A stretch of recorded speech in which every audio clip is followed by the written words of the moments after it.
Welcome to the Untrapped Podcast, where we're motivated and inspired about success, small business, and personal development. And now, Keith Kalfas.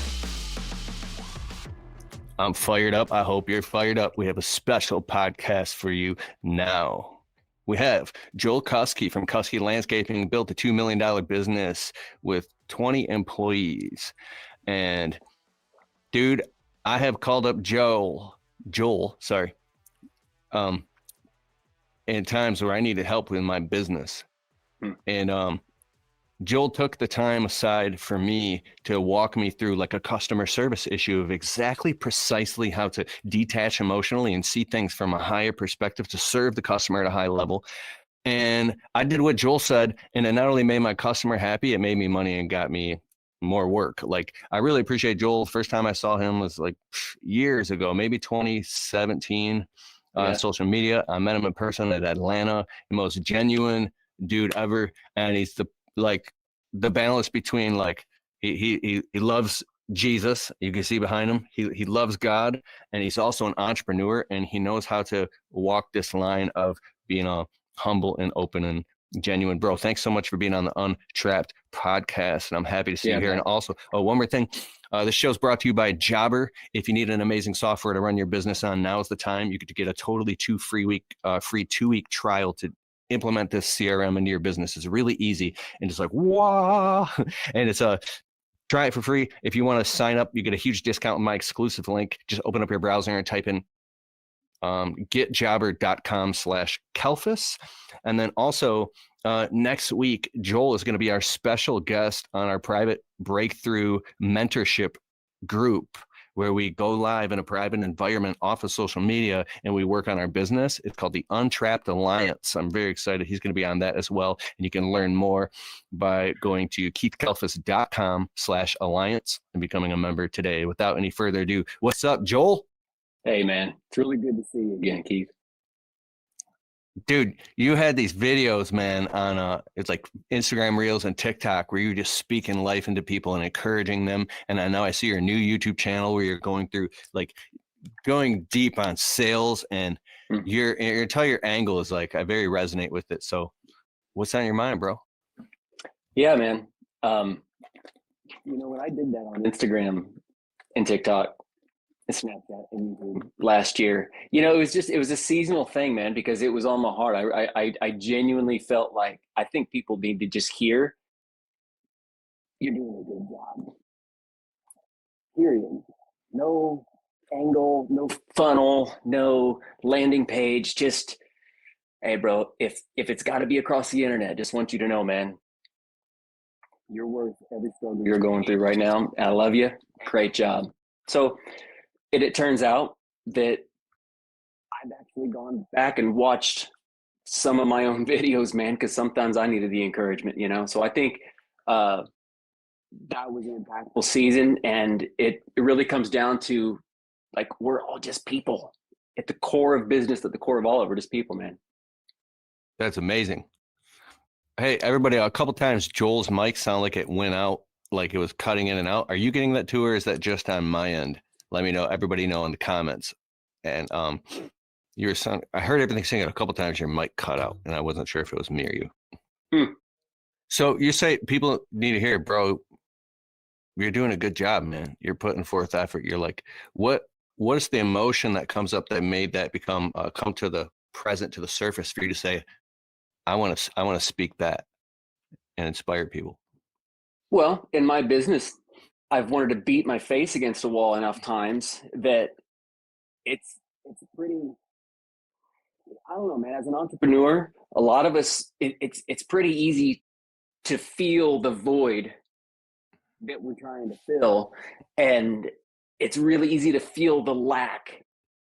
And it's hard to shake that feeling sometimes. But then if you got a good friend that just comes alongside you and says, hey, man, everything okay? It's like, it just makes everything better. Well, I'll tell you what, bro, when you're an entrepreneur and you're shooting for the moon, a lot of times we don't have that. It's like you're on the top of the mountain, but you're also stranded on a desert island at the same time. So we're people. We're not robots, man. And, you can strategize all you want, business and everything, but at the end of the day, it's encouragement, empowerment that actually fuels people. I got an idea. Can you bring your mic closer to your mouth? Maybe it's triggering a noise cancellation algorithm software thing. Sure. Yeah. Let me throw this in. It'll sound like you're underwater for like intermittent 0.5 seconds. Yeah. Yeah. Dude, I know what it feels like. There's times in my business where I was flying and everything was, I don't know, crushing it. And I felt the most isolated and alone and even depressed, bro. Yeah. Yep. I remember the month I made the most money I ever made in a month in my entire life was actually one of the worst months of my life. And I didn't even care. I'm like, wait, wasn't this supposed to be a dream come true? I'm like, this was horrible. It's weird how that happens.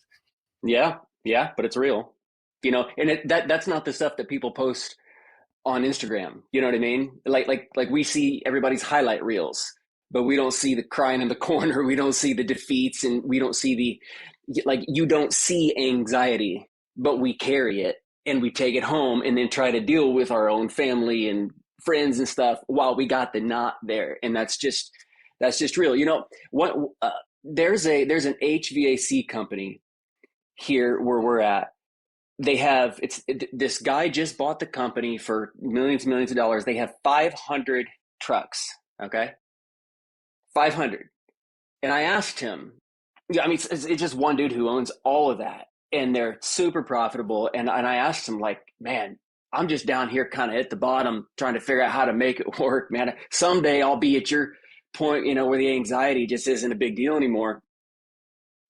And he threw his head back and laughed out loud. And his wife that was in the other room threw her head back and laughed out loud and said, boy, if you only knew. And we talked for a while. And what he told me is the same problems that we're having now. It's just the same problems there too. Yeah, stakes can get bigger because dollars get bigger, but the problems don't go away. They might change form, but they're never just absent. I think that's a lie that makes all of us chase success a little bit more. You see, because it's like, if only I get there, then this will go away. Well, then your whole life's just kind of a reaction to the crap you're going through, man. That's no way to live,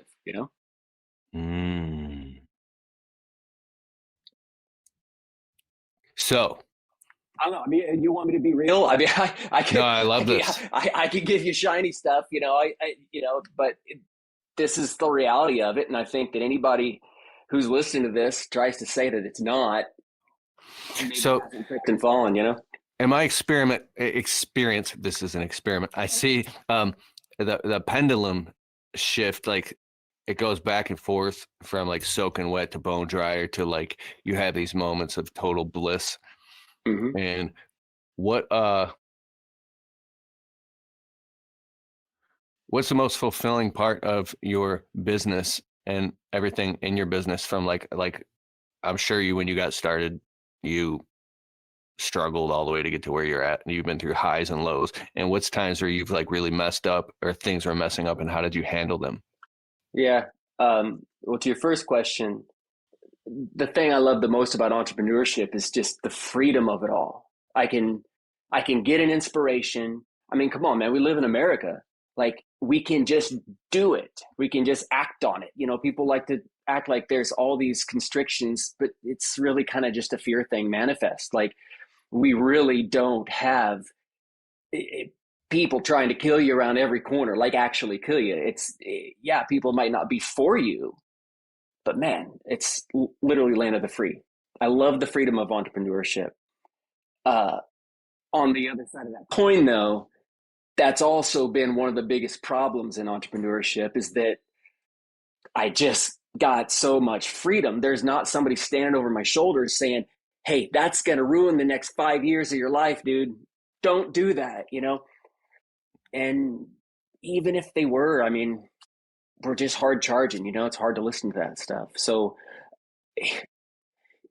the freedom's great, but you got to get that guy with 1,000 helpers mentality out of your mind. It's kind of what I learned. Like, that was just a major crash and burn for me. The thought that when I build my skills and I get better, that somehow that means my business will get better. Man, if I could ever win an award, Keith, it would be for overcomplicating things. Right? Talk about that. Dude, well, look, business is simple. It's like, I'm doing this to make money. And people are like, oh, I'm doing it for impact and future and opportunities. Like, no, dude, okay, sure. But which one of those do you point at? Like, which one's the priority?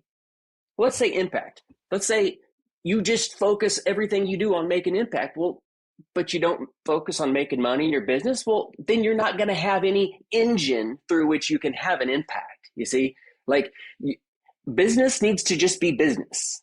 It's the way you do what you do every day that will have an impact. You see what I'm saying? And that's, you were talking about in the intro about Jesus and the cross and all this sort of stuff. That's not a finish line for me. Like he was the finish line. Like, he did all that sort of stuff. I just get to live it out every day. That's being a Christian, a little Christ-like one. It's just, it's what I look like as I do whatever it is I'm doing. You see? So, if I were to simplify the business thing and maybe put a lot of people's mind at ease here, just go make money. Just let that be it and drop the rest of the pressure. You're going to have impact. You're going to have influence. You're going to have all the other stuff that you dream of, but just keep it simple with the business thing.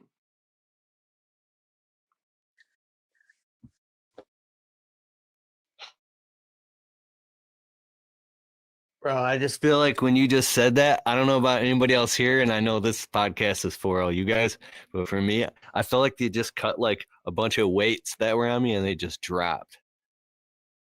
Good, man. Wow, that was crazy. Can I say something else along those lines?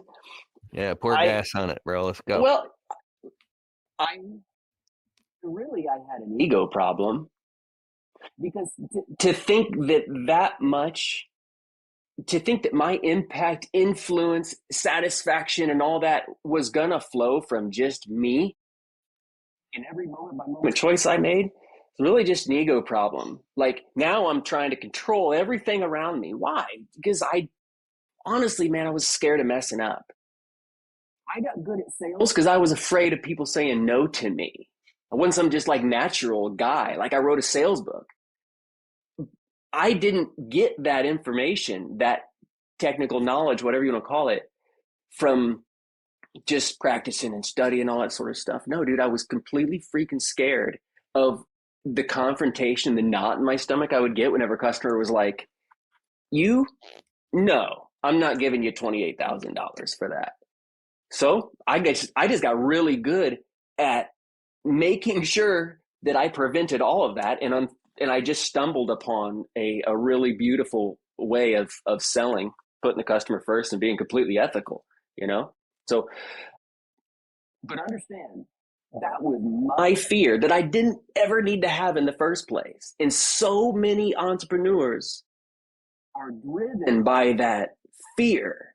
I mean, how many of you right now, I'd love to know how many people in the chat right now, in the last week, it's come out of their mouth, I got to provide for my family, man. I got to make sure there's food on the table and all of that. Everybody says that sort of thing. But I mean, that's noble. But it's like you're driving a car and looking in the rearview mirror, just like, you know what I mean? Like you're missing the direction you're going. Well, what if we focused on the direction and let the money just be made?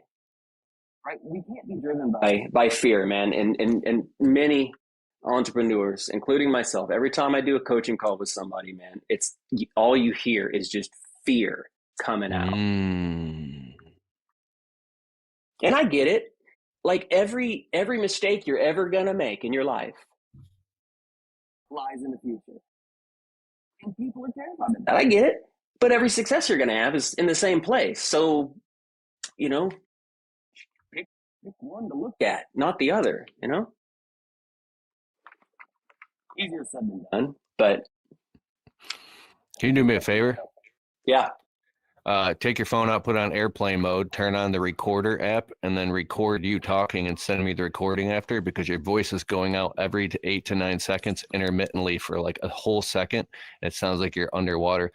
It's like, hey, what's up? I'm talking like this, and I'm really talking about this. And you can hear what you're saying, but there's a technology issue going on. So if you send me the recording when it comes out on the actual Untrapped podcast on Apple and Spotify, then I'll just have my producer put this piece of it'll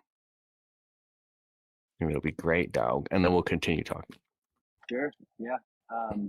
Bro, that's amazing. The first few minutes of you talking, I was like, where's he going with this? And then I realized that you're in a different place in your journey.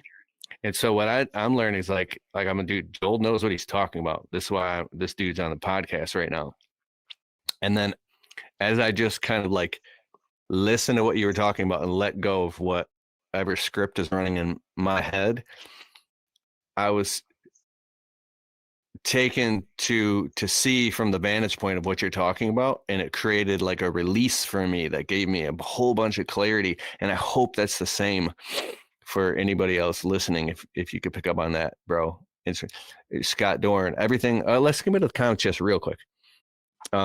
Devin Ivanovich, how are you? Says, thanks for your content. So awesome. Dan DeSanto. What's up, bro? Hope you're feeling well. What's up, buddy? I saw you on Facebook earlier. Tigran Gertz. What's up? I was just, I missed your call earlier. Tigran, I called you. He missed my call. Then I called. Anyways, hope you're doing well. I see he's doing some cool projects on YouTube. Brian Simmons, Scott Dorn. Definitely yes. Tommy Lee Houston, how are you? Good evening. Keith K and guest, good evening.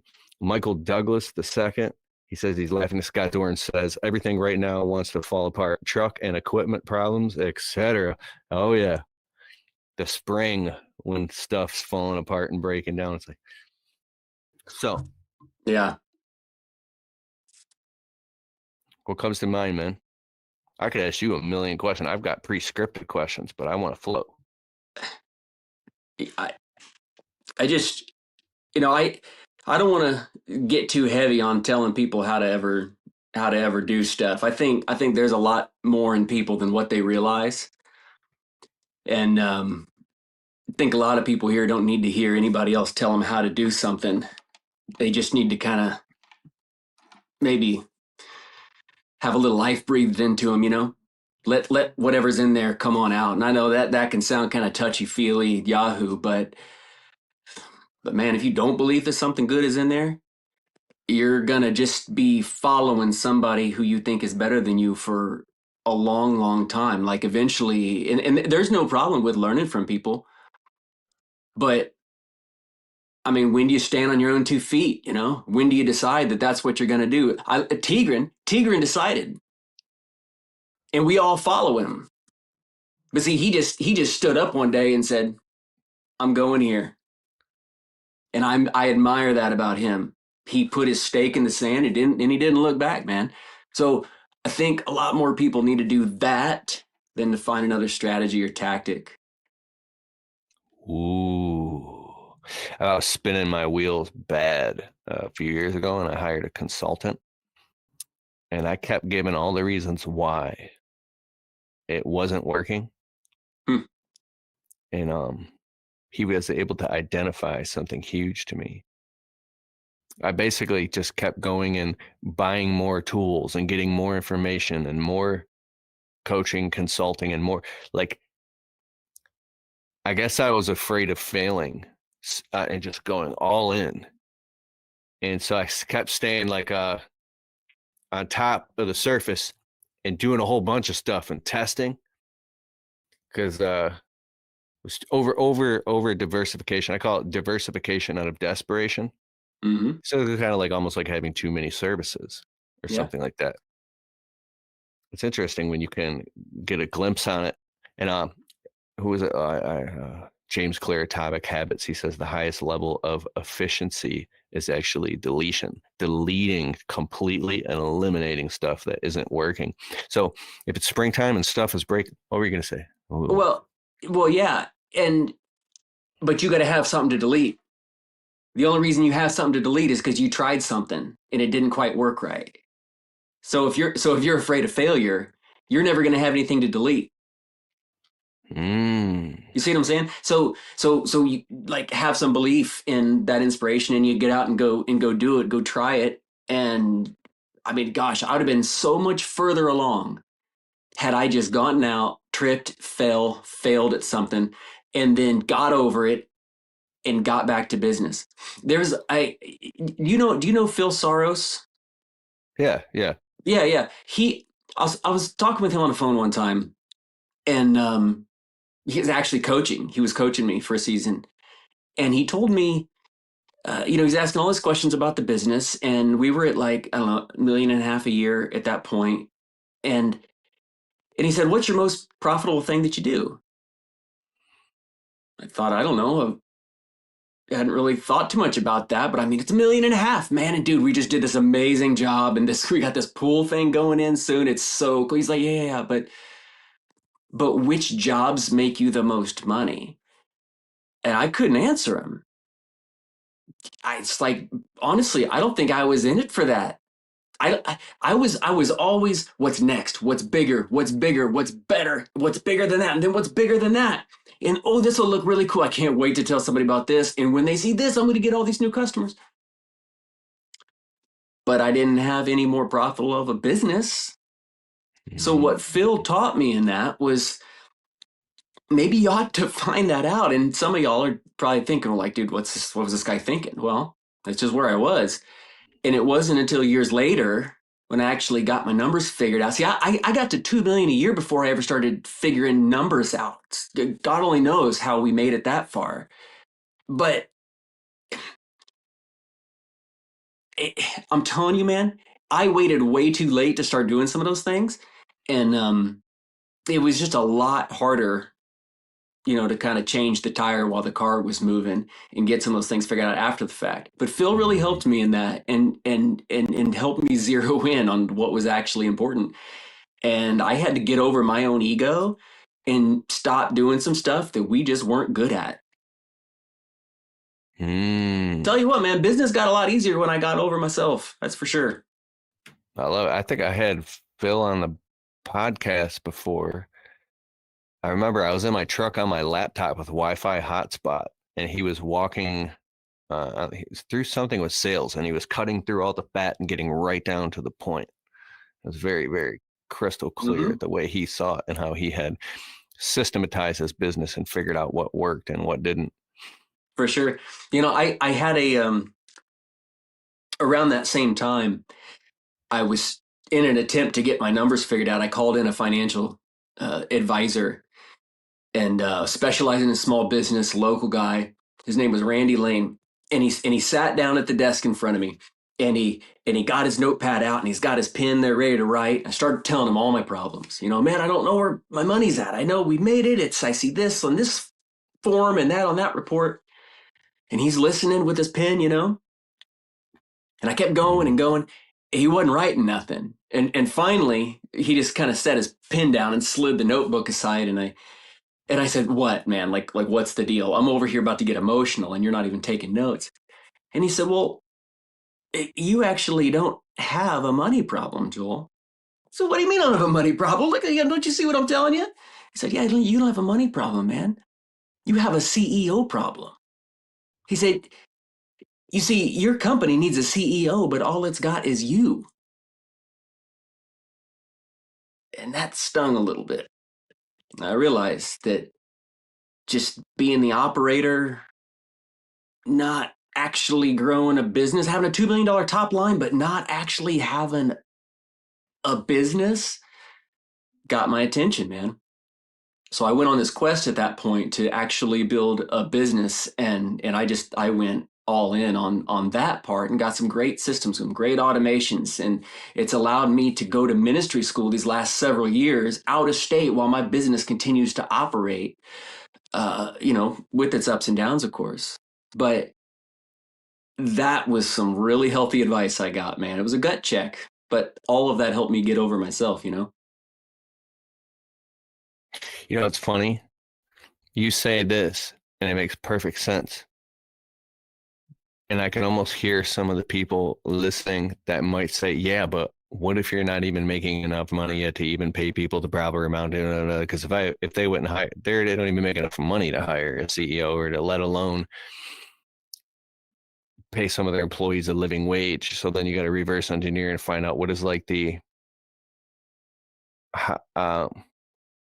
how did you buy yourself the time to put systems in while running around? I'm just supposing, like you say, like a chicken with your head cut off, doing all these crazy things at once, context switching.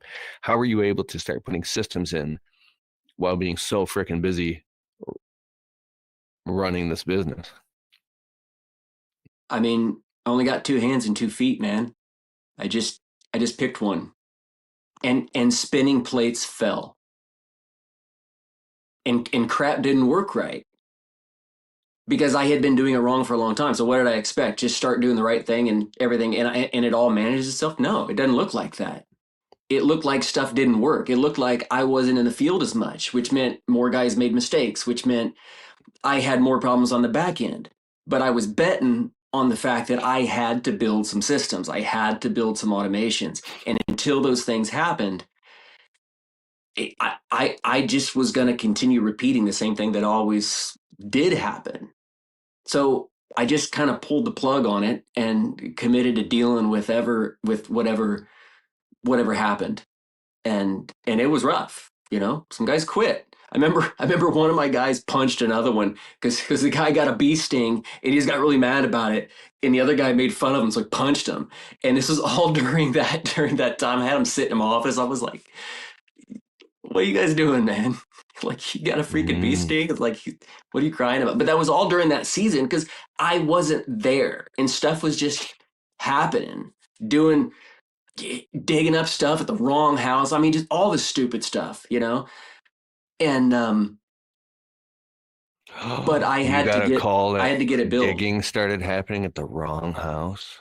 Bro, I'm telling you, if I had $1 for every time I assumed that the guys would have common sense, and let me tell you, I got amazing employees. I got smart employees.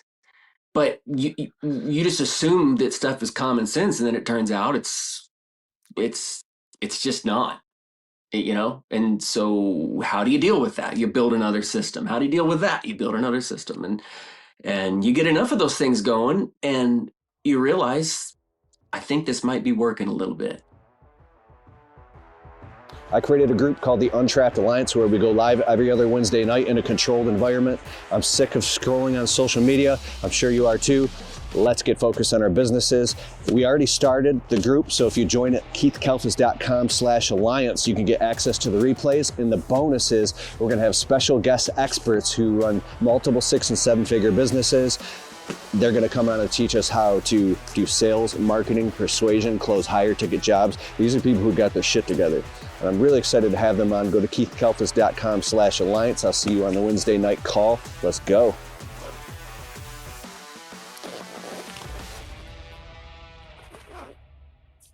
Like something I tell my kids, they're like, Dad, it's going to be really hard. I'm like, well, yeah, so is being broke. Yeah, like pick your suck, which, like, do you want the bad from not having the good results, or do you want the bad from it being uncomfortable, And yeah, gosh, I wish I just had something shiny. Like, I promise I'm not some depressing person, but dude, it's like, it sucks. We know it. A lot of it's hard, but just pick your path. Like I was talking about Tigran, just decide. The sooner you just decide and do it, you're going to start getting results. But the more you sit back and don't take action, and you just want something to be different, that thing you don't want to happen ends up just getting worse, man. Man, you're spitting just so much truth. Steve DeHunt showed up in the comments. What's up, Steve? I love you, brother. I was just thinking about Steve a minute ago, and he popped up. What's up, Steve? All right, man, this is amazing. Ask me some questions, bro. I could just go a million directions here, man. I want to keep this relevant for you and the guys watching too. All right, I love it. How about this? Here's a question. I used to get really frustrated, and I'd be like, what do you mean you're supposed to put God first and then your wife and your family and all these things in business down here? I freaked out until I came home and my wife was talking about throwing around the D word. And I was like, and then I basically learned there isn't any other way. But sometimes your brain, when you are literally working 80 hours a week and stuff is breaking down and you're scrambling to survive and everything is about the next dollar, that survival mode can take control of you and years goes by.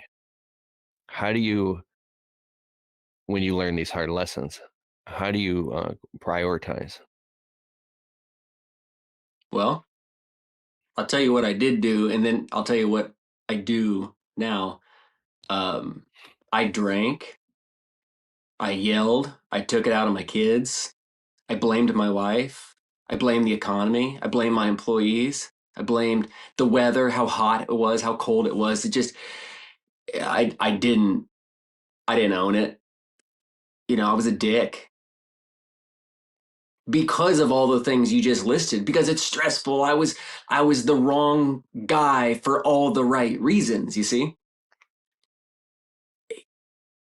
Just, I had to own it, man. Bro, that needs to be a short. I want everybody to hear that right now.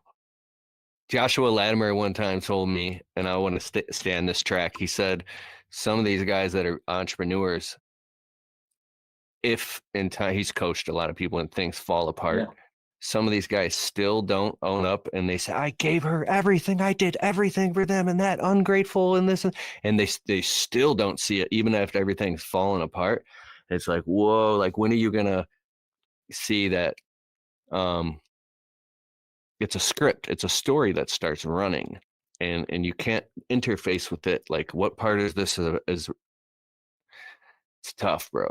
But what made you see it? Well, rock bottom. That's what made me see it. Okay. I just look. I've my when I was a kid, my dad described me as the kid who had to pee on the electric fence to see if it was turned on. You know, I just never took anybody's word for it, and that's got its goods and bads. But I had to just get really bad off before I realized that, oh man, I'm not healthy, I'm not doing good. Had to have some breakdowns. Had to be in the hospital. I had to bounce off the ground a couple of times. But this is what I've learned, that order of God, family, work, and all that needs to be. It sounds like this. While I live my life and make money at my work, I'm going to give all that I can to the people that matter most to me, including myself. How do I do that? By living out God, the character of Jesus, in every interaction I have. And if I focus on my character in any kind of scenario, be it, look, my son and my wife were just having an argument, like right here. That's why I was late to the show, bro. And it's like, okay, what do they need right now? Do they need stretched out Joel? Like, guys, I was supposed to start 10 minutes ago. No, they literally asked me, Joel, do we need to get out of here so that this podcast can start? And I said no. And if I need to shut it off, then that's what we're going to do. I don't want to do that to you, but I'm willing. But instead, I kept my cool. I kept my peace. I was patient. And I said, guys, what do you say? We just, everybody cool off here for a minute. And when we're done here, we'll pick it back up. Dude, I love it. Yeah. Because that right there is, I'm prioritizing God by acting like him. I'm prioritizing God by acting like Jesus, like his character, what a Christian's supposed to look like in the first place. And I don't always get it right, so just don't let me paint that picture for you. But to prioritize God can only happen when you're in those difficult situations, when you're in those interactions. See, I think a lot of people try to get that order right so they don't have those interactions. No. It's prioritize God by going through those difficult things and letting him shine through. That's the order, in my opinion. Mm.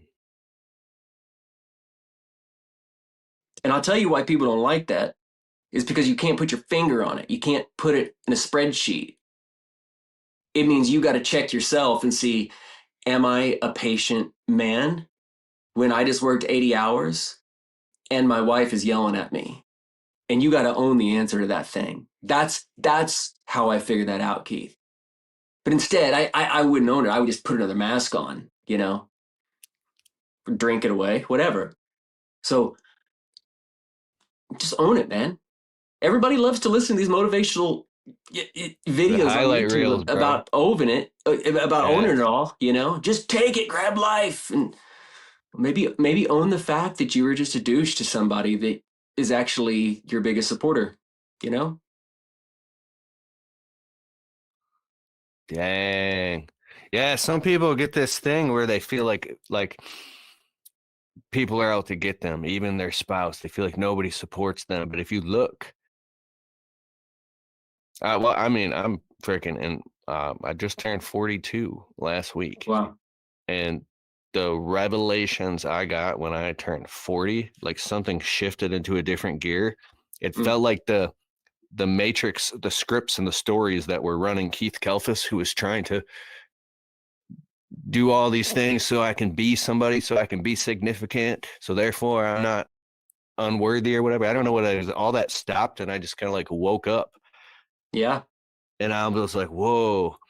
And I became, I don't know if I would call it depressed, but it's very odd to interface with reality with, I guess, like the light shined in through the ego more. And I started looking, I was like, wait a second. My wife is my biggest supporter.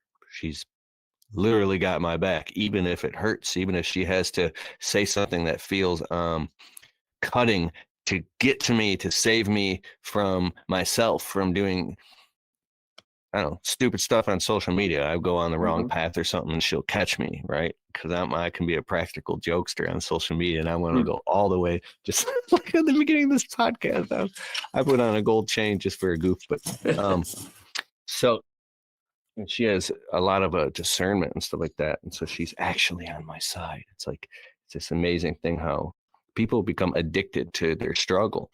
So you got like all this going on. And then you have to be mature enough and have the patience to talk to customers and to employees and to your family. And you have to be the leader. You have to be the example the whole time. What have you learned from that? Well, that I don't have to be. I don't have to be all those things. What? No, I don't have to. Tell me more. Well, because remember that, like, start of the conversation, we're talking about being free. I don't have to. I can do whatever I want to do. I don't have to. I don't have to be a leader.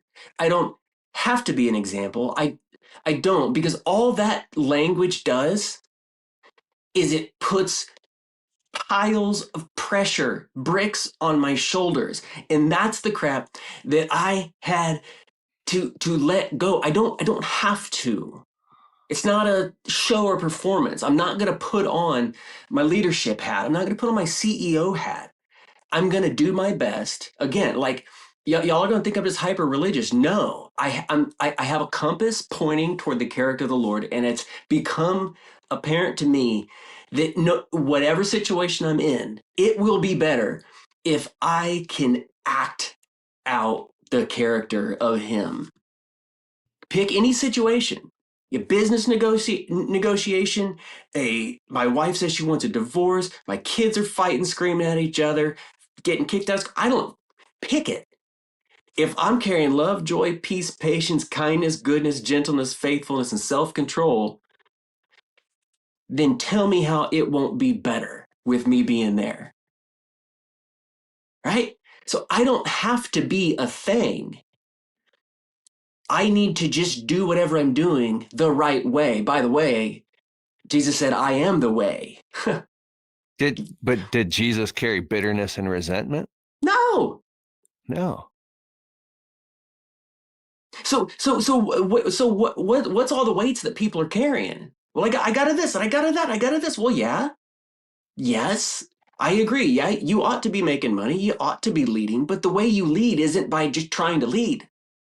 Just like the way you have impact isn't by trying to have impact. You don't become an influencer by trying to be an influencer. You add value to something. And it turns out the byproduct of that is some kind of influence. Well, it turns out if you want to be the best positive influencer in the world, just manifest that stuff in any situation you're in and watch how the tables turn in your life. So I don't mean to pop off at you that hard, man, but I think I think we're trying to be a lot of things for good reasons. But what if trying to be that thing in the first place is actually the thing holding you back? Just take the pressure off, man. See, remember Jesus also said,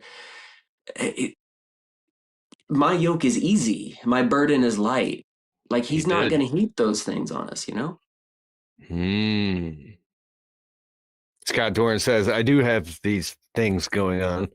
The Dutch Cut says, my wife keeps me grounded too. He also says, man, easy to say, but hard to do. Yeah, you're right. You're right. And let me tell you what, I began practicing this stuff, you know, a while ago, all this stuff I'm talking about. And you know, because I yelled at my kids all the time. And matter of fact, my kid had a soccer game a year ago, and I yelled at him so hard for not telling his coach thank you in front of everybody. He was just like, he's an amazing kid, but I just let him have it, man. And now here we are a year later on that same the anniversary of that soccer game, at another soccer game, and he goes, Dad, you remember this game a year ago? He held on to that. And he was like, Dad, things a lot different now. And that's what I want, man. But see, over this last year of becoming like that, I had to blow it a bunch of times and then sit on the couch and go grab my kids and say, I'm really sorry that I just even got that tone with you guys. That's not the way that you should be getting talked to. And how'd that make you feel? Well, Dad, I felt pretty worthless. You know what, son? You have a lot of worth. You have a lot of value. I'm sorry that I took that away from you. I had to get humbled a lot. Bro. So we're like, well, how is this about business? How do I make money with all that? Well, I'll tell you what, when I got that level of humility, it's amazing the things that stopped mattering to me. Like, am I going to this? Am I going to that? Do I have to this? Am I going to have enough money for that? Well, maybe not. But I have peace inside me right now. And it turns out that was the catalyst toward action, not anxiety. Oh, dang, yeah, homie. Easy to say, hard to do, but possible if you just point that direction, you know? I feel like that was another short right there. I should cut that up all over TikTok, Facebook Reels, and everything. How can I add the most value to your audience here, bro? I really think that you are. I mean, like Total Tech says, much respect. Yeah, that's awesome, man. You're conscious. Yeah, I think the cool thing is, I remember, like, I've been on podcasts and stuff before, and I remember being all like, dude, what am I going to say? What am I going to do? And what if this? And if I may mess up? And I don't know. So I prepared and I over-prepared and I over-prepared and I thought all the things. And it turns out nothing good ever really came of any of that. So I asked myself, in what areas am I really just trying too hard? For good reason. Trying really hard to make money. For good reason. Because we need it. Don't think I'm free right now. I got a lot of debt that I don't want to have. But I'll tell you what, it just doesn't get solved when I'm all messed up. It took me a long time to get myself in a lot better place than I was in. And it turned out that when I was in that better place, that's when the stuff around me started getting into a better place too. So like in my family right now, I'm understanding that a lot of the crap that my family's going through right now was because of the crap that I was going through, and damage was done. Again, I got to own this stuff. This is life. Yeah, it's business. Yeah, it's business. That's certainly part of it. It's a big part of it. But I needed fixed. I can't help anybody else if I'm messed up. Mm. And you can love that or hate it, but try it. Like, keep putting a mask on and keep going to work. It like you're I mean, you're gonna crash, man. You know, it's funny. It's a few years ago. Well, I've been with my wife like 15 years now, bro. But I used to avoid certain emotions, and I would just bury myself in my work. And she would do anything to get my attention, even if she had to be negative or start an argument. Mm-hmm. And so, my wife she grew like in her maturity very fast, and then I leveled up, and then I grew in like you know, like what I love this thing about marriage is like sometimes you in your maturity you'll grow like this, and then if you have patience, then you come back together and you keep falling in love over and over. I'm like, I like just fell in love with you like all over. She's like, what do you mean you just fell? You weren't in love? I'm like, no, I'm just falling in love with you every day, woman. She's so exciting. So one of my point is we stayed up. It was like winter till like 4, 5, 6, 7 o'clock in the morning, just talking for like 4 or 5 days straight. We talked so much. We talked through it, and it was just her and I. Like no phones, no television, nothing. And it was just nonstop talking about her. Like, and we like bonded and talked through everything. And it was freaking incredible. And in those moments, I had to get to the point where I was like, bro, I don't care about work, because you can work and make money and get some money in the bank and do whatever. And then you hit this place where you're like, wait a second. Well, I was running from the saber-toothed tiger chomping away at my bottom line in total fear. And so let's just say once you get financially stable and you think it's going to make you happy or worthy, and when it doesn't, it's like you come above this line. And for me, I was like, wait, there's nothing over here. It was a lie. I was just running in survival mode. That was my fuel. So it's a carrot and a stick thing, man. It's like the stick's attached to you and the carrot's dangling there. If only I can get this and that, and we chase it and we go after it. Doesn't matter how hard you work, how strategic you are, it's always out of reach. There's always something else to go after. It's not. This is one thing. I remember my wife and I had just left the dealership, and in 24 hours, we both got brand new cars. And we pulled up at our nice condo, and there was 2 brand new cars, like fresh off the lot, like boom. And I was like, it was a feeling of success. And literally like that night or the very next night, we ended up in an argument over dinner, and I was in severe emotional pain. And I was like, wait a second, there's 2 brand new cars. There's like $100,000 in cars sitting outside. And I'm in all this emotional pain. That doesn't even matter. Like, So what I meant is like, I went to this Tony Robbins event. I won't get too deep into it, a couple of them. And when I was there, I think no, I didn't call you, but when I was there, that I realized that I'm the Bentley, and your relationships are the Bentley. Your health is the Bentley. When you can have super high level connection and love in relationships and great communication and like that's the Bentley. Because if you have the Bentley, I'm just saying that, you know, like, but all that other stuff isn't working. It's falling apart. It's like, you lost, wrong. It's so society's conditioned us to, if you have a big business and success, and I'm bringing this up because you built a $2 million business with 20 employees. It's like, I love it how you've thrown yourself on the chopping block, and there's so little things that you've said that there's certain people listening and they'll be like, whoa, that's me right now. So thanks for like showing the minefield.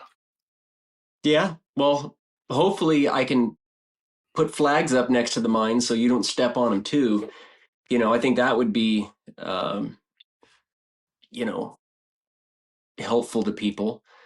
But what I'm not going to do is sit here and say like, you're like, well, what turned it all around for you? I'm not going to be like, man, I just kept God first. And I just, got a lot of people saying that sort of stuff, but go ask my kids how it's going, don't ask me how it's going, go ask them. They'll tell you. Right. It's okay to ask for help. I've been on antidepressants. You asked how I got through those seasons. I needed help, man. I needed to go talk to somebody. And as men, we don't want to say that. You'll say that when you don't care about your image anymore. Maybe that'll flush out the fact that you're keeping up an image. People need help, man. It's okay. I don't know why I ever believed that it wasn't okay. I don't know why I ever believed that I needed to do anything more than what I could do. I don't know. But I'll tell you what, man, I know my best years are ahead of me right now. It may have taken me a little too long to get some of this stuff figured out, but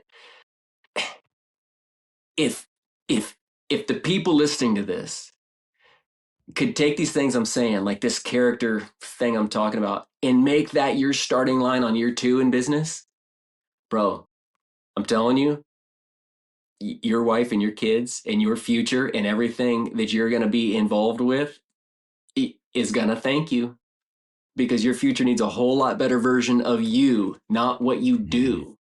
That's what people are going to remember, man. They're going to remember how you were when the crap went down. Not going to remember a book, man. They're not even going to want to read your book if you were a dick to them, Anyway. Boy, this got heavy, huh? They're going to remember how you were when times were tough and how, yeah.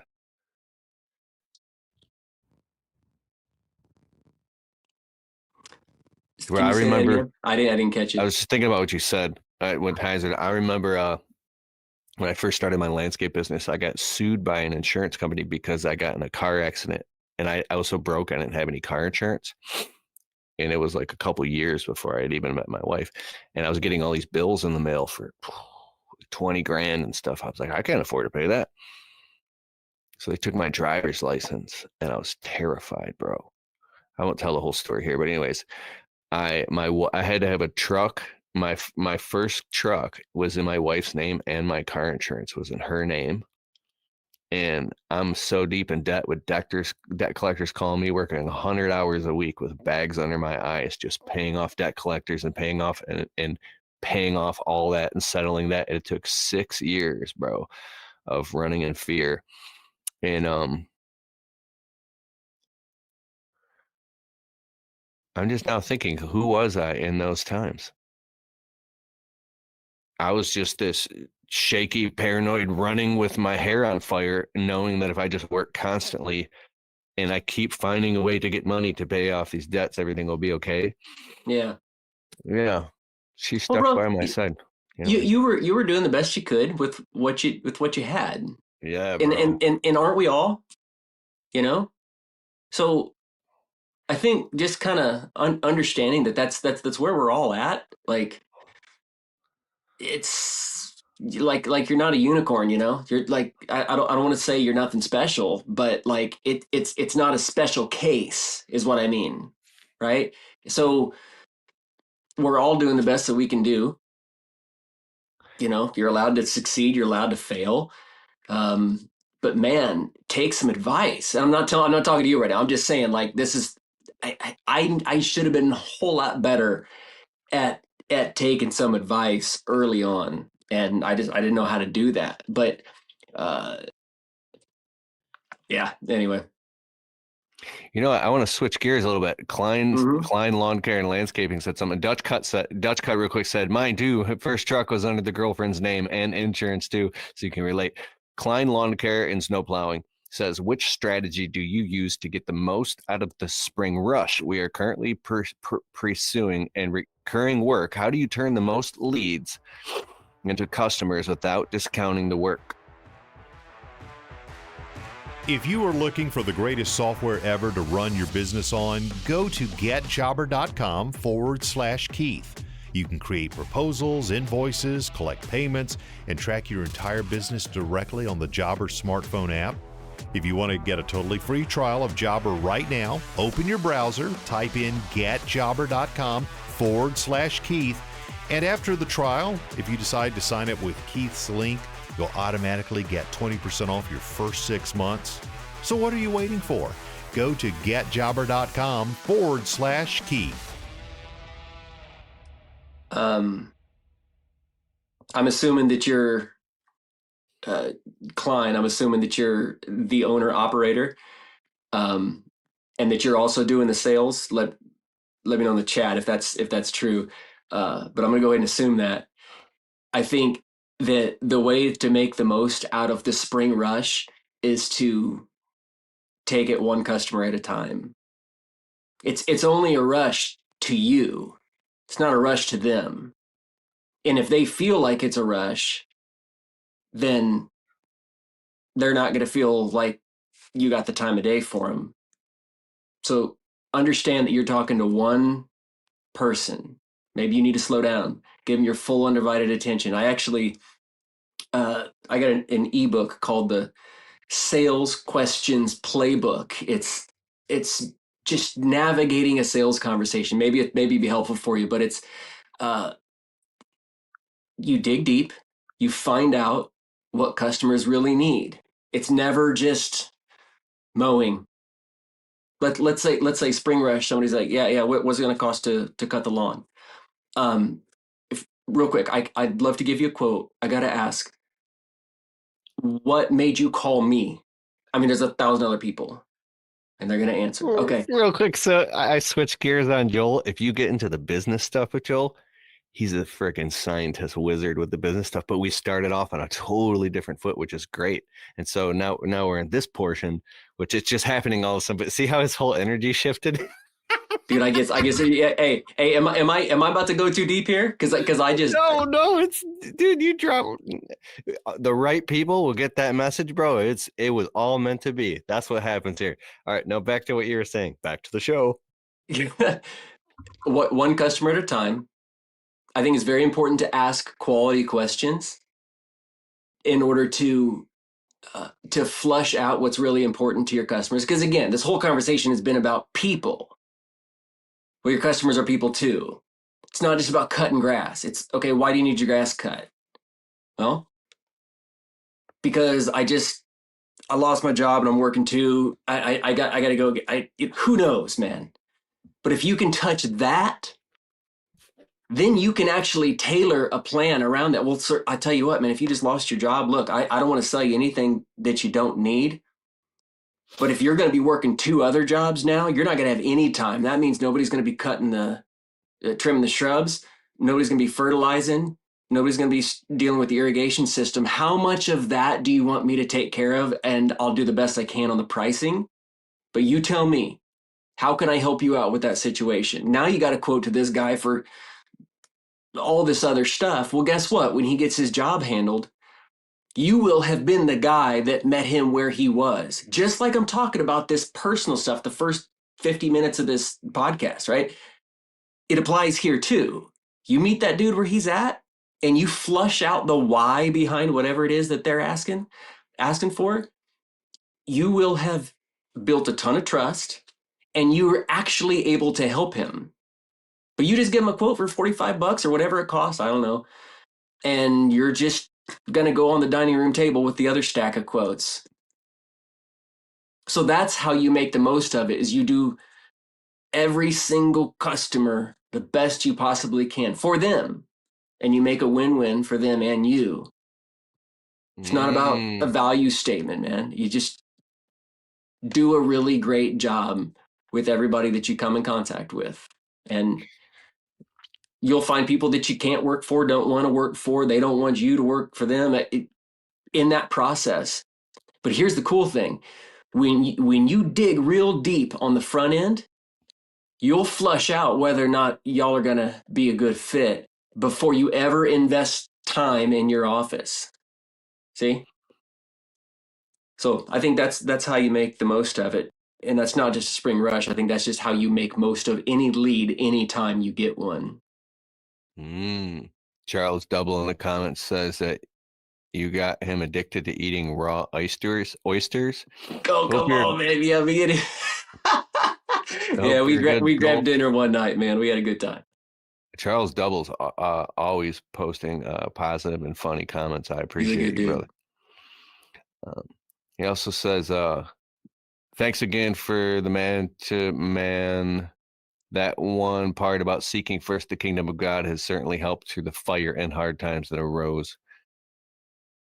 Can I tell you something about that? Oh, yeah, One time I was getting all upset about something in my business. This wasn't even that long ago, maybe a year and a half, 2 years ago. And my son, who was 13 at the time, looked at me and he goes, "Dad, doesn't the Bible say to seek first the kingdom and his righteousness, and then these things will be added to you?" I was just like, well, there's another bite of humble pie, you know? Like, oh, yeah, I love the verse, but it really changes the tone of it when it's your kid telling you after you screwed up. So yeah, that's the first thing I think of it every time somebody quotes that Matthew 6:33. I think it is. I love this stuff, man.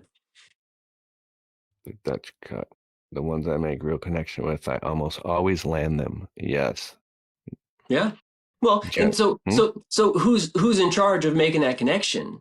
Your customer just wants something. You know, like it's not just a happenstance kind of thing. Sometimes you got to dig a little deeper. Sometimes you got to navigate. I'm telling you, I would be more like a landscape marriage counselor when I meet people. And it sounds silly, and y'all are hearing the way I'm talking, so you're like, oh, I can see how that would be. No, it's like I'm talking to a husband and wife about a $55,000 whatever, and they're not in agreement on it. If I want a job, we got to connect somehow. And so I just took the responsibility for it. Well, sir, I hear your wife saying that what's really important to her is this, and this. Oh, okay. Well, ma'am, I hear your husband saying he don't want to pay for all of that. So where are we at on this? And I'd sit there for the 2-hour conversation. So you say the ones you make connection with, the ones that you land. Well, I would say, how much fortitude do you have to help them make that connection? I think that connecting is my responsibility. I don't ever want to leave that up to a customer. So that's a pretty big job. That'd be a huge job for me. But our jobs that go from 7,500 to 20,000, the jobs that are bigger jobs for us, 10,000 and up or whatever. So I've noticed there's something I learned here. This was a gold nugget for me. Whenever I'm with like a husband and wife walking a property too long, I'm giving a quote and I'm starting to get antsy, like, oh, I got to get the hell out of here. I have to get to other quotes, and I'm starting to lose my patience. I remind myself, wait a second, that means I'm close to closing the deal. Let me just relax and get even more present and just invest this time, and then I'll close the deal instead of, you know what I'm saying? Does that make sense? Absolutely. Okay. Absolutely. I think what, to Klein's question, like, I know my manager is going on like 5 or 6 sales calls a day right now, and that's amazing. But if we're not careful, to what you just said, Keith, we'll end up in that thing where it's like, gosh, I can't spend all this time on this one because I got to get to the next one. Well, at that point, you're a professional appointment haver, you know? It's like you took your eye off of what you need, which is a sale, and you rush, so maybe your scheduling system needs to change. Maybe the way you schedule appointments needs to change. Maybe you need to go on 2 a day. And there's, so those are little course corrections that we've kind of learned over time. But you're absolutely right to say that being present for the one in front of you is the best way to sell a job. And why is it the best way to sell a job? Because it's the best way to connect with the person.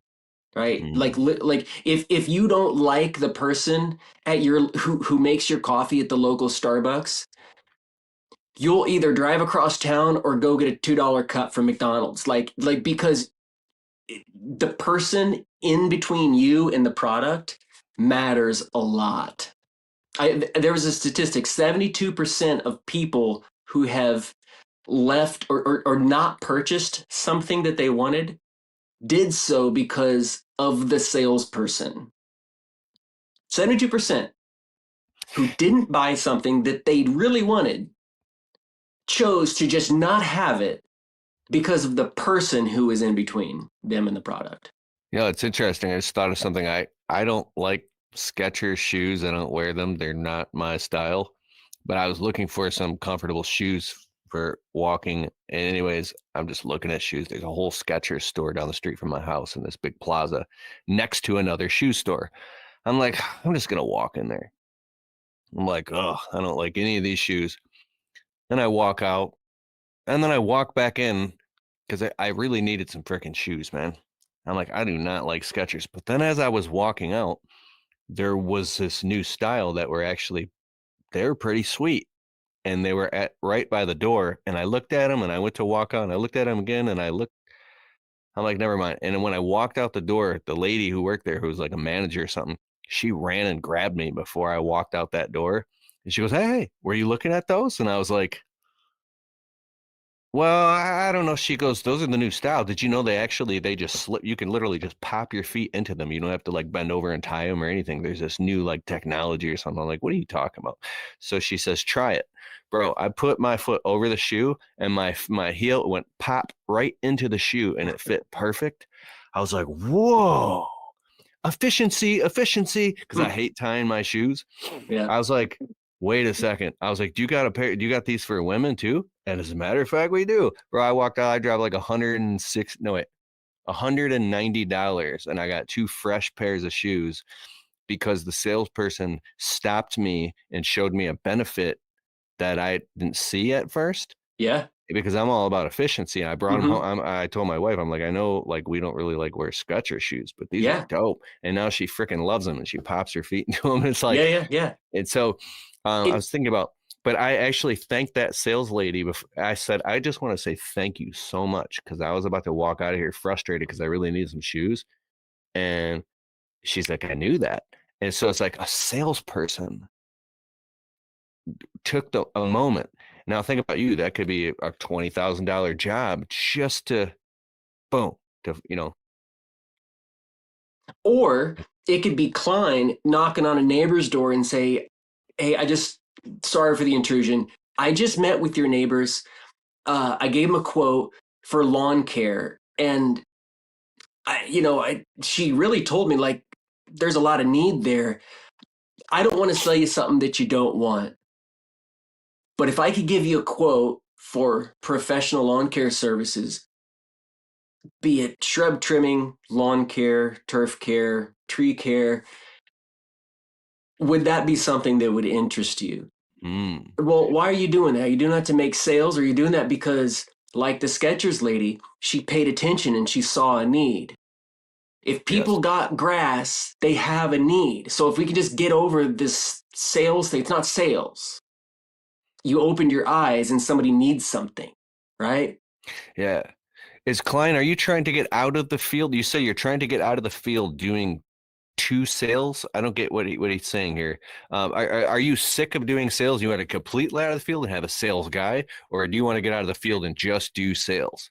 Because it feels to me that you're about to do one or the other. Because when you free up your time and you don't have to do all the manual labor and that's all you have to do is market and close jobs, collect money. And like, that's not right now, but in my business, I was at a point where I was just doing sales and marketing and making sure they were busy.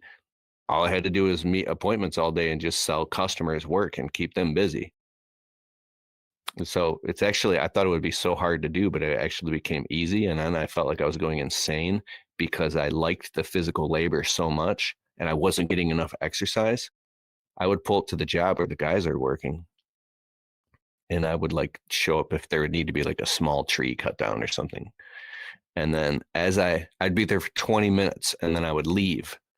And as I left, I would stop my truck and look back at them working and I'd have like this weird emotional, like I'm abandoning them.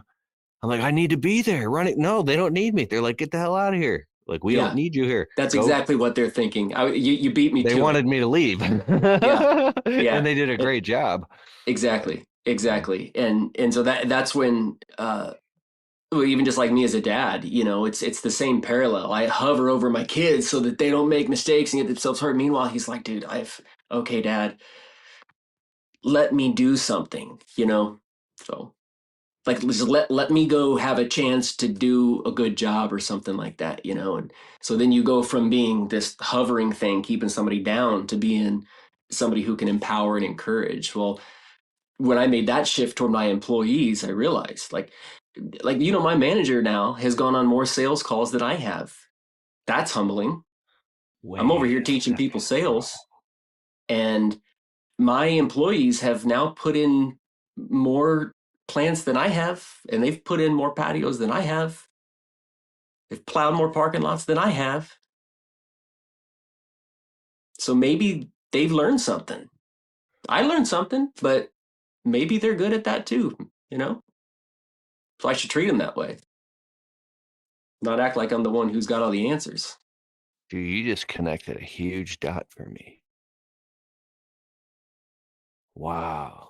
Anyways, okay, so my Aunt Ruthie, I actually said on the last podcast, I said we had Erica Crouppen on, and she's like, well, who's watching the show? Because I asked her a question, and she was like thinking about her answer. I said, well, this landscapers, these people, and my Aunt Ruthie. And my Aunt Ruthie just laughed really loud. I heard it. Anyways, ask yourself, why rush off to the next person we don't even know if they'll accept your bid? I'm just looking here. Yeah, sure. Be in the here and now and work from there. Yes. Klein says, have been in the field at least one day a week last season, trying not perform work any day of week. How do you guys provide great value for your employees and have God's glory shine through your actions, Joel? Well, I think the way that you provide value is maybe don't figure out how you're going to provide value and just listen really well to what your customer in front of you is saying. Ask the questions that would reveal why they're saying that. I don't want to sound like a broken record, but instead of trying to add value or wanting to add value, like you can't just squeeze really hard and produce value. Value is only exchanged when there's somebody to receive it. And unless you know the value that they need, you got no chance of bringing it to them. If you're trying to sell something to somebody, now I'm gonna be real serious here. If you're trying to sell something to somebody and you are not clear on how you could add value to them, what are you selling them?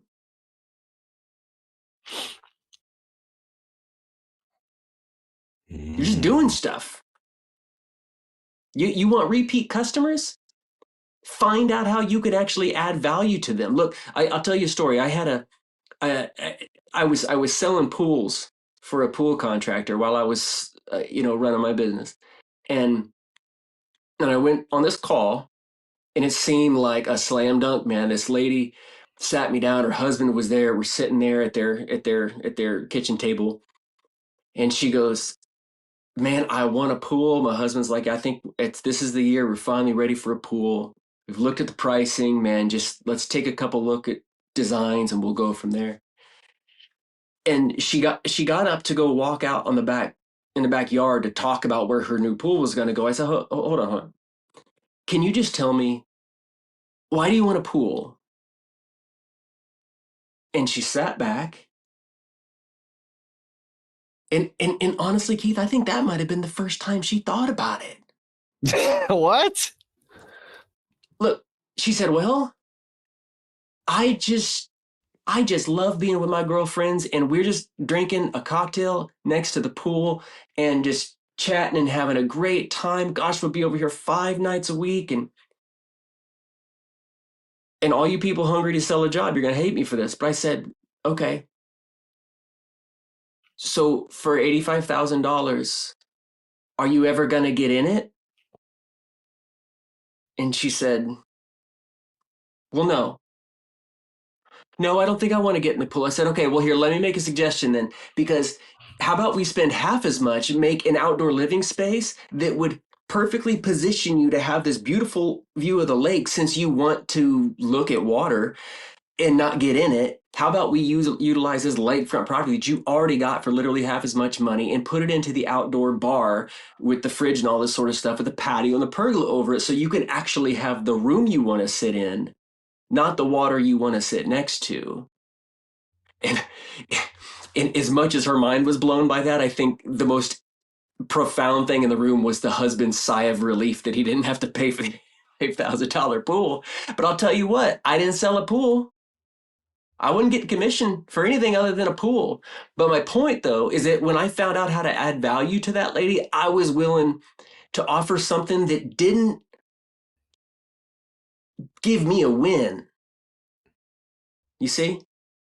That was more of a win, though. Well, it genuinely helped them, but I didn't see a dollar from that. So I think, how do you add value? You find out what value that they actually need, and then be honest. Can I deliver on that, or can I not deliver on that?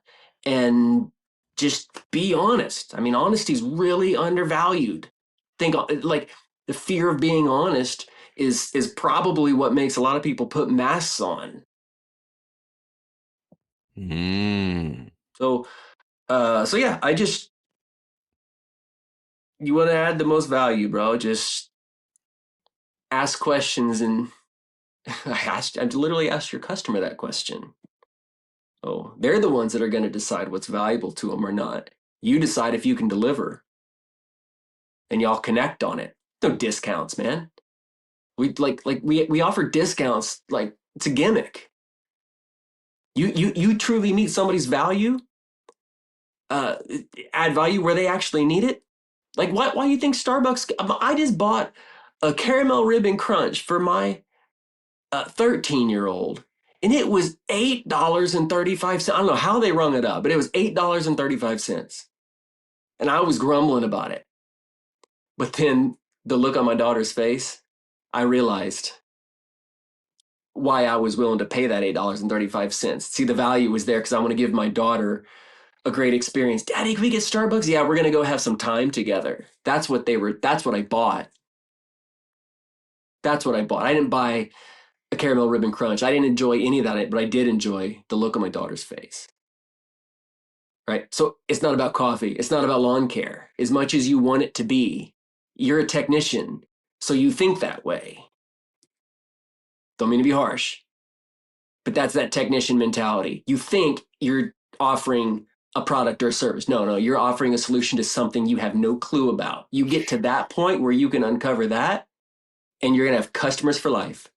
That makes me think of something. If you're selling luxury outdoor living spaces, like, because 99% of landscaping is a luxury, I keep thinking, like, there's a story that this internet marketer, Eben Pagan, told one time. He's on stage. He's taught me a lot of stuff. And he said he always dreamed of having a Ferrari.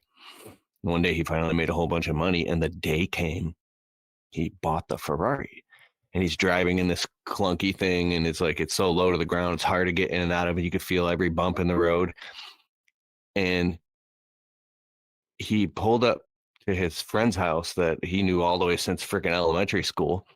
And he stopped. He said, I never actually stopped to really think, why have I wanted a Ferrari all these years? And it hit him like a ton of bricks. He goes, because all the way back in elementary school, he dreamed that he would have a Ferrari one day. And the first thing he would do is he would go to his best friend's house and knock on the door. His friend would come out, and they'd go for a ride in the Ferrari. That's all. And when he did that, he actually did it for real, and they went for a ride in the Ferrari. And then after a few months, he realized he didn't even like the car. And he ended up giving it away in something. But he's like, have you ever actually asked yourself why you want the things that you say that you want? So they want this freaking $85,000 pool that they're not going to get in. They're going to take care of it, maintain it, and it's a big pain. It's expensive. And you sold them a luxury outdoor living space with the pergola and the kitchen and all that stuff, so they can, because what they really want is they have this vision that they'll have good times, they'll have an experience, they'll build memories there. So it's like, It's not even logical at all. None of it is a need. You need a roof over your head, and you need water to drink and food to eat, and then it goes up the scale.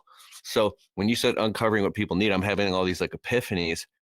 Well, as you were talking, that I was like, well, I'm a landscaper. I'm going to rip apart my backyard and turn it into a luxury outdoor living space and have a pond with koi fish and all these things. And I asked myself, as you were saying that, why do I even want that? I was like, so my family can come over and my wife and all this, and everybody can have a great time. And then I could be like, wow, I created this amazing space and everybody's having a good time. And it's an intangible thing. It's a feeling that we're seeking. And it's amazing that people will drop $55,000 to get that feeling. You know what I mean? Mm-hmm. Like my wife and I will go through a Starbucks and get cinnamon dolce lattes, and it is freaking $15 or something. And I don't care because we're having a good time. It's like, it's interesting how, I'm sorry, you're going to say something? No, you're dead on, man. So how do you quantify the thing? Like, people need their grass cut. They could do it themselves. They need their bushes trimmed. If they get too much, they can get a fine from the city. But it's like, when it comes to $50,000 landscaping jobs, how do you quantify that? Because it's their imagination. They have disposable income. And then you get in and you sell it and close it. You're in the luxury service business. Well, how does Starbucks quantify their coffee price? Who cares? I'm telling you, your customers don't care about how you quantify your price. Or Apple computers. People pay all this money. Who cares? Who cares? It's just a number. So make the number that you need to have it be, and then find out how you can exchange true value to your customers, and then do it. I mean, really, really connect. Really do it. And see, you wanted repeat customers? Watch that customer come back. That customer is not going to tire kick. You're a showstopper for them, you see? Because nobody else is doing that, man. They're all sending off quotes as fast as they possibly can because it's the spring rush, man. Let somebody come in. This is low-hanging fruit, guys, for whoever's watching, man. Go in and give somebody attention. In a digital Amazon scroll world, go give somebody attention. Answer your phone when it rings. And just be calm and present and listen precisely. What are their needs? How can I help? How about this? Customer calls, you answer your phone. Oh, wow, I was expecting to get voicemail. I've heard that 1,000 times. Hey, yeah, absolutely. What can I do for you? Can you email a quote for some lawn care? Sure. Do you mind if I just ask you a couple questions real quick? Like, why now on lawn care? Why us? Is there a particular reason now that you're wanting lawn care and not in the past? And you're going to flesh out all the reasons. Well, I had another guy and he kept on running over my downspout. Really? Okay. Does that need fixed too? Or, like, what's going on there? Why did that happen? And you keep digging. You're going to realize that they don't want lawn care. They want their time back. They want they want their energy level back. They just, whatever it is, that's what you're selling. So if you should not decide before a sales conversation what you're bringing to the table. You know what you're bringing to the table. You know what you can do or not do, Oh, just get really comfortable with not having a direction that you're going to go when you're talking to somebody. Let them tell you everything that you need to know. And you decide if it makes sense for you to deliver on that. Price is it's part of it, sure. But I guarantee nobody in this podcast right now is price gouging. You all probably got margins too slim, honestly. Go back and look at your numbers and ask yourself, does this actually get me where I want it to go? If not, raise it. Who cares? Go be who you need to be for your customers and let them decide if they're going to pay for it or not. Don't figure out how you're going to insert yourself into their life. Go find out how you can add value. If you can't add enough value, learn and get better at what you're doing. Keith's over here making content. If he wants his content to get to more people, he needs to make better content. You don't need to trick somebody. You know what I'm saying? Keith, you're awesome, by the way. I'm not saying nothing by that. You see what I'm saying? Like, own it. Take responsibility for it. No, I laughed because I uploaded a video yesterday and it was getting 1,000 views a minute. Wow. I got 255,000 views, and it just kept going up. And so we're messing with content formulas, but I actually deleted it because it was it's a different story, but I'm experimenting with content, and it was something that made me look like a jackass, and everybody's, this guy's an idiot, but it was taking off, so it's never mind. Did you have that gold chain on again? Oh no, we did that. That must have got 200,000 views. Yeah. This one,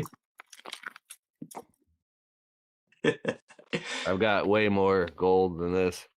We're gonna bring out this character soon in another There video. he is. It's gonna be hilarious. I got the grill and everything. Well, man, I don't want to take too much of your time. You're not. Anything else that you want to cover? Anybody have any questions for Joel Kouski from Kouski Landscaping? $2 million business, 20 employees. Dude, loves Jesus. He wrote a book. What is the name of it? Dear Jesus? Is that the name of the book you wrote? Yeah. Okay. Dear Jesus. I wrote another book called Landscape Sales, and both are on Amazon. Look this up. Landscape sales. Okay, we got some questions coming in. Hey, with the For You podcast, running a landscape business in Australia. Awesome. It's clean. So, anything else you want to talk about, bro? Is everybody in this podcast, these are business owners? Yeah. Mostly, yeah. Or people that want to start a business. Yeah. Good for you guys. He says, do you find it more proficient to pay by the hour or by the job when you pay your employees? How do you pay them?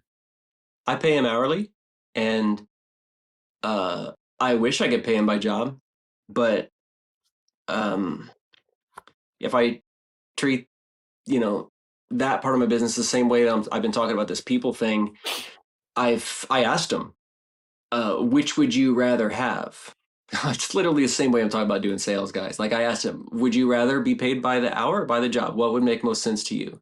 Because before I go making decisions, I want to know the impact. I want to pay by the job and then hold them to an hourly standard, to a budget, and here's your dollar amount for the job. And I tried it. But when I asked them for feedback, it was, but boss, what if something happens? What if something goes wrong? What if we run short? Or what if we got extra, all of those things. And I realized that if I was going to make that happen, I had to track all that stuff. And every job was going to be a case by case basis. It was going to be a huge workload.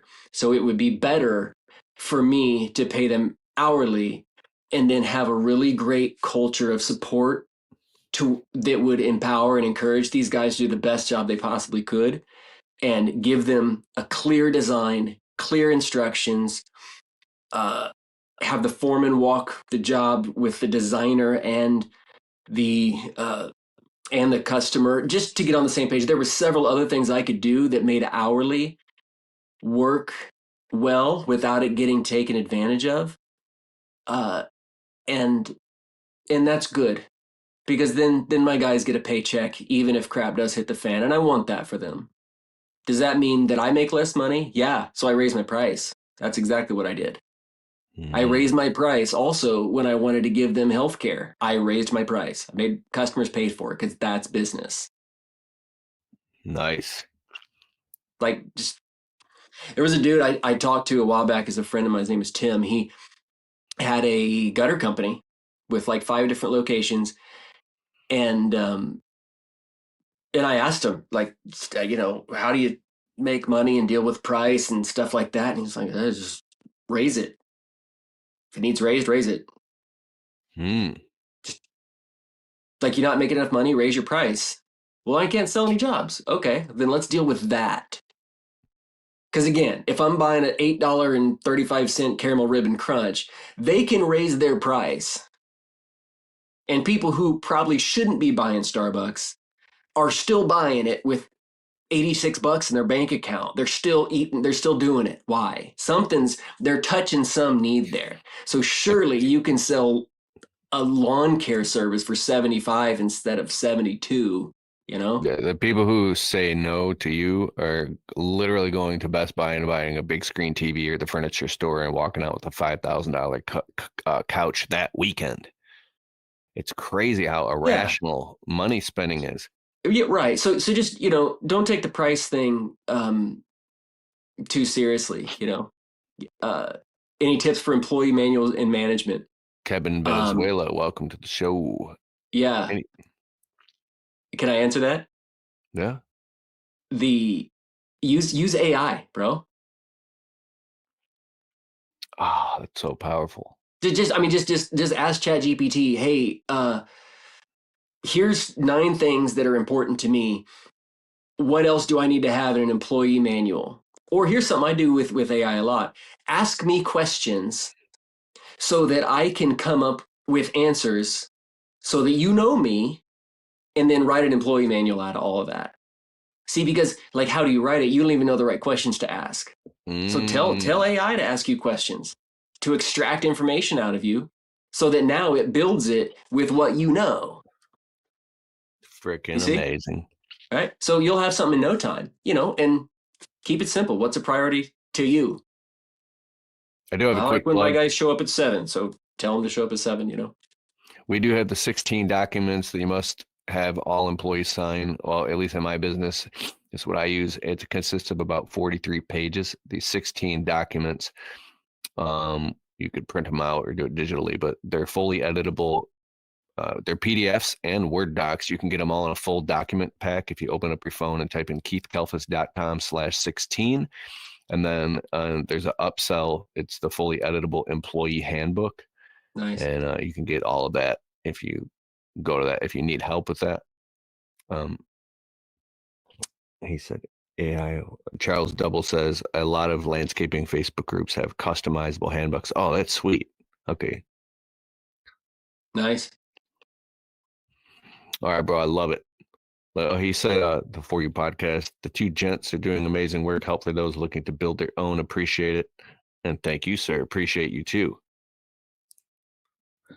All right, bro. We're going to have Joel on the Untrapped Alliance Private Breakthrough Mentorship. We're doing a workshop next. We do this on Wednesday nights. And it is, let me just look at. So if you want to be part of this private group and dive really deep on specifics. Oh, it's going to be this Wednesday night. So it's Monday right now. It's Wednesday night at 8 p.m.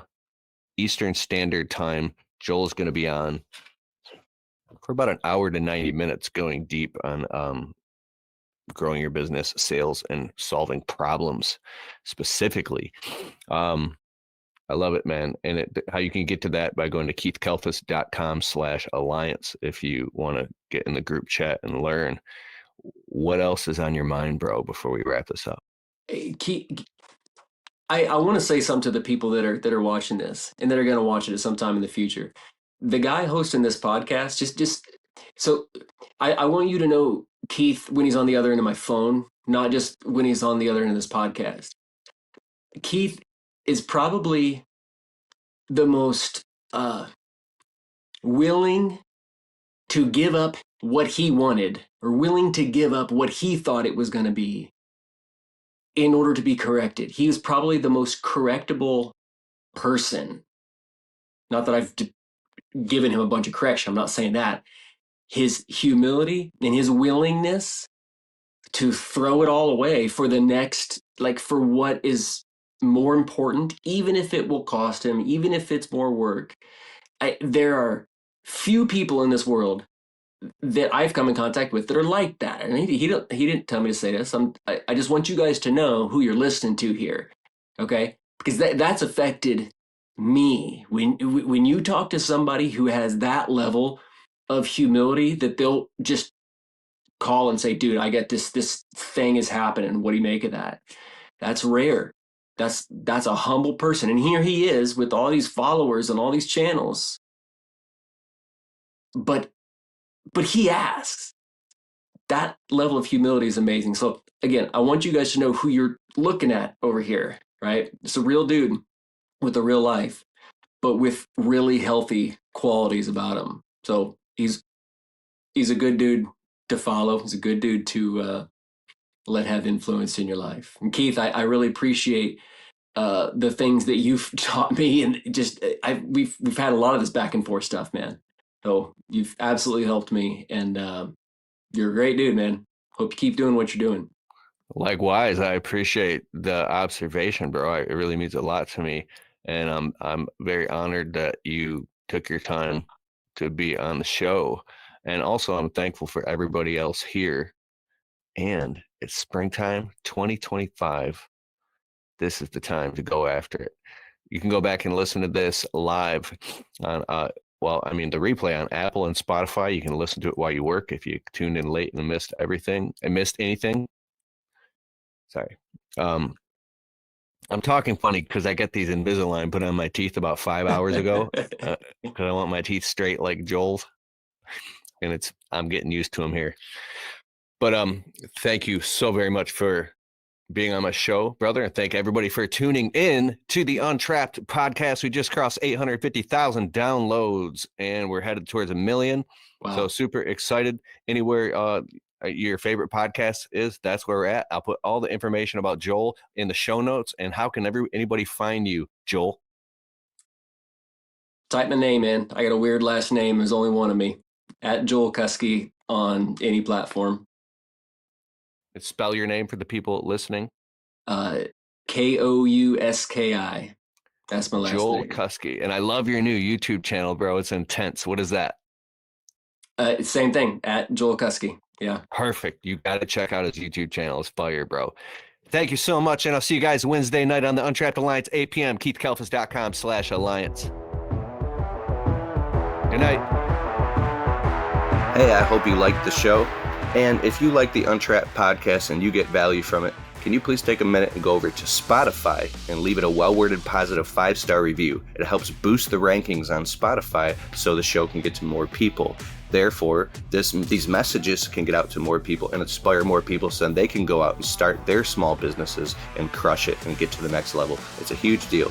All right, I'll see you in the next show.